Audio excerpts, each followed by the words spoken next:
ഇയാള് ഇയലായിട്ട് കരഞ്ഞു ചാവാൻ പോവാണോ? എന്ത് ചെയ്യാനാ ഋതു? ഈനാമ്പേച്ചിയും മരപ്പെട്ടിയും കൂടി കളക്ടറുടെ അടുത്ത് പോയി. അത് അങ്ങനെ അല്ലല്ലോ കഥ. മണ്ണാങ്കട്ടയും കരിയിലേയും കൂടി കാശിക്ക് പോയെന്നല്ലേ? അത് മണ്ണാങ്കട്ടയും കരിയിലേയും, ഇതേ ഈനാമ്പേച്ചിയും മരപ്പെട്ടിയും. ആളുകളെ കാണുമ്പോ ചുരുണ്ടുകൂടി ഓടുന്ന ഈനാമ്പേച്ചി ആ രുക്മിണി, രാത്രി മുഴുവൻ കക്കാനിറങ്ങുന്ന മരപ്പട്ടി ഇയാള്. ഒരു കൊടുങ്കാറ്റിന് നേരെയാ നീയൊക്കെ വെല്ലുവിളിക്കുന്നേ. ആ നരന്ത് കളക്ടറെ നീയൊക്കെ കയ്യിലെടുത്തിരിക്കും. പക്ഷേ അങ്ങനെയൊന്നും തോക്കുന്നവനല്ല ഈ അനന്തംപിള്ള. ഇത്ര വലിയ ആളായിരുന്നെങ്കിലേ ആ കളക്ടറുടെ മുൻപില് പൂച്ചെപ്പോലെ നിന്നത് എന്തിനാ? അവളെ ഞാൻ ഇവിടുന്ന് പാറപ്പിക്കും.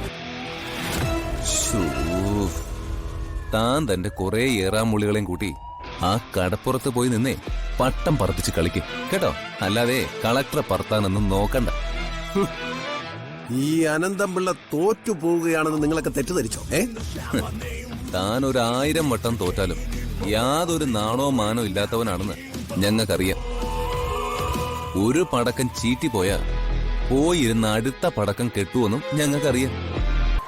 താനിനെ ഡൈനാമൈറ്റ് ഉണ്ടാക്കി ഞങ്ങൾക്കിട്ട് പൊട്ടിക്കാൻ നോക്കിയാലും ഞങ്ങൾക്കേ ഒന്നും പറ്റത്തില്ലടോ. ഞങ്ങളെ കുലം വേറെയാ. നിന്റെ കുലഗുരുവിനെ ഇല്ലാതാക്കിയിട്ടേ ഈ അനന്തംപിള്ള വിശ്രമിക്കും. അയ്യോ, താൻ വല്ലാതെ കുഴയുമല്ലോ.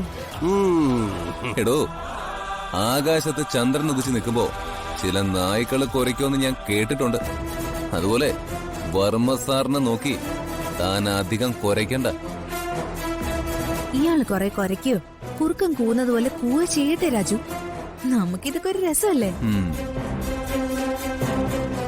അല്ല, ഞാൻ മറ്റൊന്ന് ആലോചിക്കായിരുന്നു. ഇയാള് പെട്ടെന്നെന്താ അംബികയും ദീപക്കിനെ വിട്ടിട്ട് ഈ രുക്മിണിയുടെ പരിസരത്ത് ലാൻഡ് ചെയ്തിരിക്കുന്നത്? ഇനി അത് അളിയന്റെ പെങ്ങളാണോ? അച്ഛനെ നമ്മളെ എങ്ങനെയും തോൽപ്പിക്കാനുള്ള ബാറ്ററുകൾ തേടി നടക്കുകയല്ലേ രാജു? I can understand. അപ്പോഴാണ് വടിവാള് ഭാസ്കരനും ബ്ലേഡ് രുക്മിണിയും ഇയാളുടെ ശ്രദ്ധയിൽ പെട്ടത്. എന്നാ അവരെ വെച്ചൊരു കതിനെ നിറച്ചേക്കാവെന്ന് കരുതി അല്ലേ? ഇങ്ങനെ നാണമില്ലാത്ത ഒരു അനന്തംപിള്ള. ഈ ചില രാജ്യങ്ങളിലൊക്കെ നടപ്പാക്കുന്ന ശിക്ഷാ നിയമം ഇവിടെയും കൊണ്ടുവരണം.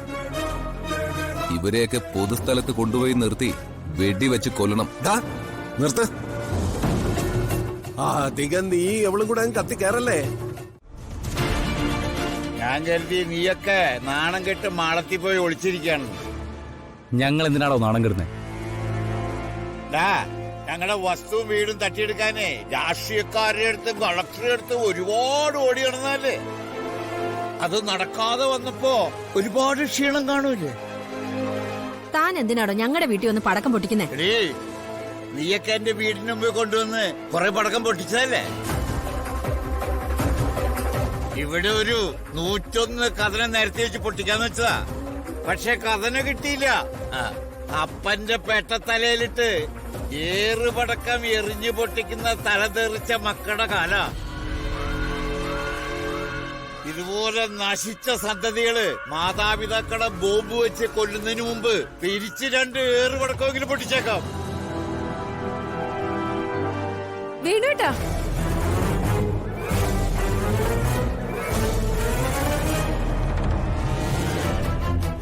വേണുട്ടാ, എന്താ ഇത്? ഇവര് നാണം കെട്ട് തരം താഴ്ന്ന പണി കാണിച്ചെന്ന് വെച്ച് നമ്മൾ ഇവരോടൊപ്പം തരം താഴണോ? ഒരു തരം താഴലുമില്ല. അച്ഛൻ ചെയ്തത് ശരിയാ. ഒന്നും മിണ്ടാതിരിക്കടി. ദേ, ഇവർക്കിട്ട എറിയണ്ട. ഇവരെ ഇതിന്റെ ആണി.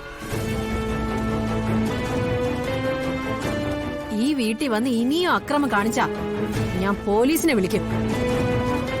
എന്നാ നീ വിളിക്കടി പോലീസിനെ. നിനക്ക് പോലീസ് ഡിപ്പാർട്ട്മെന്റിലൊക്കെ വലിയ പരിചയമല്ലേ? വിളിക്ക്. എടാ, നീ എന്താടാ കൈയ്യട്ടി മിണ്ടാ നിക്കുന്നേ? പടക്കം പൊട്ടുന്ന രസിക്കാണോ? അതോ ഇയാള് നിന്റെ അമ്മായിയപ്പനായതുണ്ടോ? അടിച്ചു പുറത്താക്കടാ.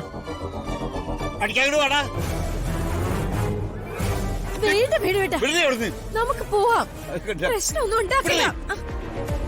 ഇവളീ രുക്മിണി നേരെ നിറയെ സംസ്കാരം ഇല്ലാത്തവളാ. ഇവളോടൊക്കെ ഏറ്റുമുട്ടിയ നാണക്കേട് നമുക്ക് നമ്മുടെ പിള്ളേർക്കുവാ. ഒരു മനുഷ്യന്റെ സഹനശക്തിക്ക് ഒരു പരിധിയുണ്ട്. അതൊക്കെ നഷ്ടപ്പെട്ടിട്ട് ചെയ്തു പോകുന്നതാ ഇതൊക്കെ. ഇതൊന്നും ചെയ്ത് ശീലമില്ല. പക്ഷേ ഇതൊക്കെ നിങ്ങൾ ഞങ്ങളെ കൊണ്ട് ചെയ്യിപ്പിച്ചതാ. എടേ, ഓടുന്നവനും ഓടിപ്പിടിക്കുന്നവനും ഓട്ടം ഒരുപോലെയാ. നിന്റെ മത്സരം ഇവിടം കൊണ്ട് നിർത്തിക്കോ.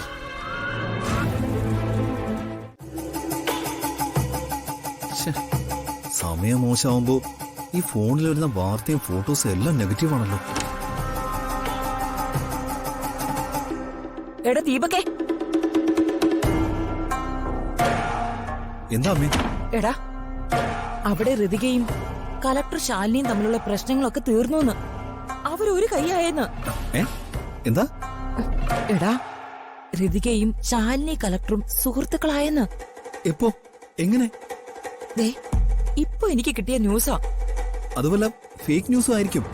ഫേക്ക് ഒന്നും അല്ല. ഈ ലോകത്തിപ്പോ ഇത്രയും സമയം മോശമുള്ള രണ്ടുപേര് നമ്മളല്ലാതെ വേറെ ആരും കാണില്ല. ശ്ശേ, അങ്ങനെ ആ പ്രതീക്ഷയും പോയി. ഇനി അമ്മ പറഞ്ഞതുപോലെ അവള് വലിയ ആളെങ്ങാനും ആയ അമ്മാവന്റെ പുറകെ നടന്നതുപോലെ അവളുടെ പുറകെ നടക്കേണ്ടി വരും.